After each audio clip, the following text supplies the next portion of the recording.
Twelfth तक मुझे लगता था कि यार पढ़ाई क्यों करते हैं लोग। हमारे स्कूल में एक दो टीचर थे, वो थोड़ा बहुत पढ़ाते थे, बाकी तो सब मारते थे ज़्यादा सर। इंडियन स्कूलों की हालत क्या है? अभी कल जो है, परसों एक नर्सरी के लड़के का हार्ट अटैक हुआ है, नर्सरी के बच्चे को। दैनिक भास्कर की न्यूज़ है, नर्सरी के बच्चे का हार्ट अटैक हुआ है। वो भी सुबह उठाया, तैयार किया, तैयार हुआ, तैयार होकर बैठा, उसका बाद उसका हार्ट अटैक हो गया। इतना प्रेशर बिल्डअप करते हैं स्कूल्स, इतना प्रेशर बच्चों पे। मतलब 10 साल के बच्चों का हार्ट अटैक हुआ है, 10 साल के। उसको इमेजिन ही नहीं किया जा सकता। पर उसका मेन रीजन क्या है? प्रेशर। सुबह से शाम तक जो उसकी लाइफ स्टाइल है ना, वो पेरेंट्स ने इस तरह डिजाइन कर रखी है। वो स्कूल जाता है, सुबह 5 बजे उठता है, पता नहीं क्या गवर्नर बना रहे हैं, सुबह 7 बजे स्कूल चलाते हैं। हो सकता है गवर्नर बना रहे हो, इनके स्कूल से पढ़ा लिखा आदमी सीधे गवर्नर बनेगा। कुछ नहीं पढ़ाते हैं, तो कौड़ी की पढ़ाई इनकी कुछ नहीं पढ़ाते, सिर्फ ड्रामेबाजी। ये प्रोजेक्ट बना लाओ, वो प्रोजेक्ट बना लाओ। नर्सरी के बच्चे को प्रोजेक्ट देते हैं, you have to make a ship. वो शीप और शिप में डिफरेंस ही नहीं कर पाता। घर पे आ गया था, शीप बनाना है, घर वाले शीप बना के भेज दिया, पता चला no, this was not the homework, ship. पहले मेरे बच्चे यहीं पढ़ते थे, कोठारी इंटरनेशनल, नोएडा, अच्छा स्कूल है, ठीक है, बढ़िया है।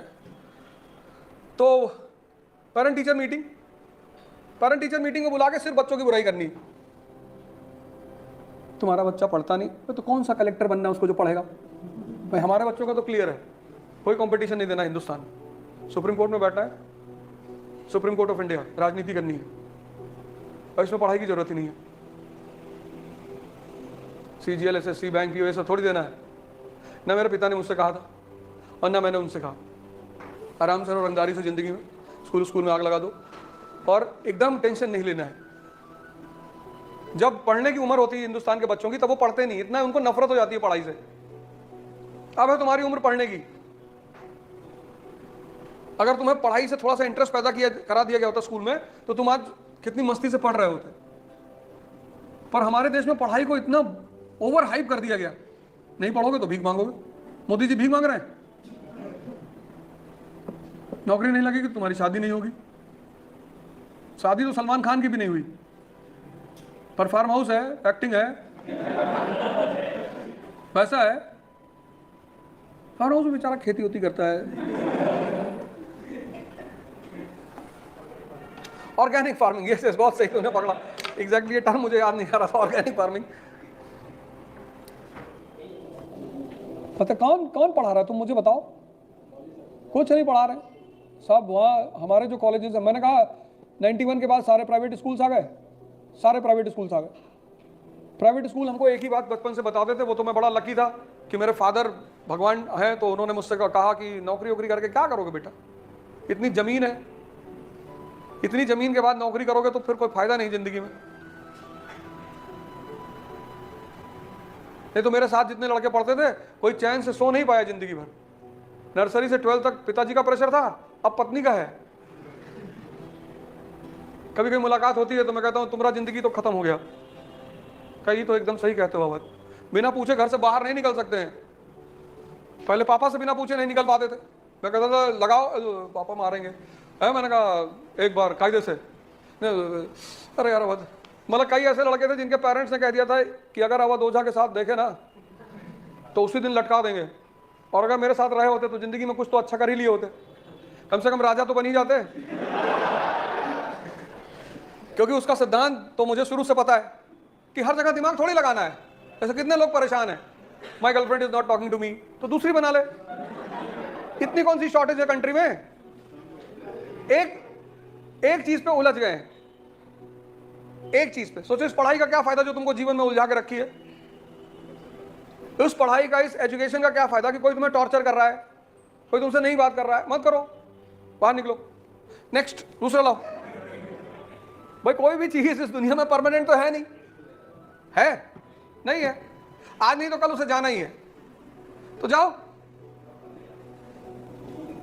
सोचो एक एक आदमी, मैं तो यहां पे ऐसे ऐसे लोगों से मिलता हूं, ऐसे ऐसे लोगों से, जब वो आते मेरे पास बैठते हैं, जब भी मैं यहां बैठता हूं, 22 साल 23 साल का लड़का आके रोता बैठ के यहां पे, लिटरली लोग रोते हैं। मतलब मुझे लगता है कि कहां पढ़े बड़े हो, done my post graduation, post graduation, engineering, ये वो करके आए, लेकिन सूरज किसी से कहता है मेरी पूजा करो? नहीं कहता। इतनी एनर्जी है उसके पास, फोटोसिंथेसिस उसी की बदौलत होती है। ये जो हम खाना खाते हैं ये सूरज की देन है, चंद्रमा की देन नहीं है। तो अगर भगवान बनना है तो उसकी कुछ क्वालिटी सीख लो। उसकी क्वालिटी क्या है? प्रसाद। अब तुम्हारी बुआ तुमसे मिलने आई, जब वो जाने लगी तुमने उन्हें 20 लाख का एक बैग दे दिया कि ले जाइए। उनका छोटा सा कुत्ता लागा, उसके गले में तुमने 5 लाख रुपए बांध दिए। वो तुम्हारी फोटो ले आके घर पे पूजा करेंगी कि ये मेरा भतीजा इनकारनेशन जीसस का। अगर क्रिश्चियन हुई तो उसमें इतना क्या दिमाग लगाना कि मेरी बुआ जी मुझे मानती नहीं है, ऐसा है वैसा है। कुत्ते को दे दो उनके 5 लाख रुपए। अगर भगवान बनना है तो सिर्फ कुछ क्वालिटी तो सीखनी पड़ेगी ना। बुआ जी के लड़के को टेंडर दे देना, आईएएस हो जाना, तो एक बढ़िया सा ठेका दे देना, कस्तूरबा गांधी प्लान, 10 करोड़ का टेंडर पूरे शहर का, ये लो। तो एक प्रसाद दिया, एक आशीर्वाद दिया, जाओ खुश रहो। अब तुम बिना किसी को कुछ दिए हुए भगवान बनना चाहते हो? पॉसिबल है? तुम चंद्रमा होकर चाहते हो कि लोग तुम्हारे ऊपर जल चढ़ाएं? नहीं होगा। तुम हो तो सैटेलाइट, दूसरे की रोशनी पे जिंदा हो, किसी को देख लेते हो उसके साथ फोटो खिंचाने लगते हो, मतलब किसी को देख लिया उसके साथ फोटो खिंचाने लग गए। सर प्लीज, अरे भिख मंगे, 50 आदमी से प्लीज प्लीज कहोगे, भीख मांगने की प्रवृत्ति पैदा हो जाएगी अंदर, जिससे देखो कुछ ना कुछ मांग ही रहे हो। कोई प्रेम मांग रहा है, कोई सम्मान मांग रहा है, भिख मंगे हो, सम्मान लिया जाता है। घर में 4 AK-47 पड़ी हुई है, कौन सम्मान नहीं करेगा? पढ़ाई का मतलब सिर्फ ये थोड़ी होता है कि आपको हिस्ट्री आती, पॉलिटी आती है, साइंस आता है, फिजिक्स आती, केमिस्ट्री आती। पढ़ाई तुम्हारी सोच को डेवलप करेगी, और जब सोच डेवलप होगी तो पर्सनैलिटी खुद ब खुद डेवलप होगी। तुम्हारी पर्सनैलिटी किस चीज का आउटकम है? तुम्हारी सोच का। तुम्हारी जो पर्सनैलिटी है तुम्हारी सोच का ही तो आउटकम है। मैं देखता हूं लोग नेताओं से भारत में मिल, मान नेताजी की इतनी हिम्मत है कि हमको टाइम नहीं देंगे मिलने के लिए। ये एकमात्र देश है पूरी दुनिया में जहां में नौकर अपने मालिक को कमांड देता है। हमारे पैसे से यहाँ के नेताओं को वो मिलती है सैलरी, टैक्स के पैसे से, हमारे रिप्रेजेंटेटिव है वो। हाँ ठीक है, सम्मान देना चाहिए उसको मैं एक्सेप्ट करता हूं, सम्मान देना चाहिए। वो पंचायत सीरीज देखी है? देखो उसमें कितना प्यारा सीन है। वो विनोद और वो जो उसके साथ दूसरा आदमी है, नहीं बनराकस नहीं, बनराकस को तो बैठाता है वो। बनराकस, उसकी वाइफ, विनोद और माधव, ये चारों लोग विधायक से मिलने जाते हैं। तो बनराकस और उसकी वाइफ को तो बैठा देता है सोफे पे, लेकिन माधव को और विनोद को खड़ा रखता है वो। अरे तो पीछे खड़ो जाओ। उसकी इतनी हिम्मत है। ये तुम्हारी प्रजा नहीं है, ये पीपल ऑफ इंडिया है। We the people of India solemnly resolve.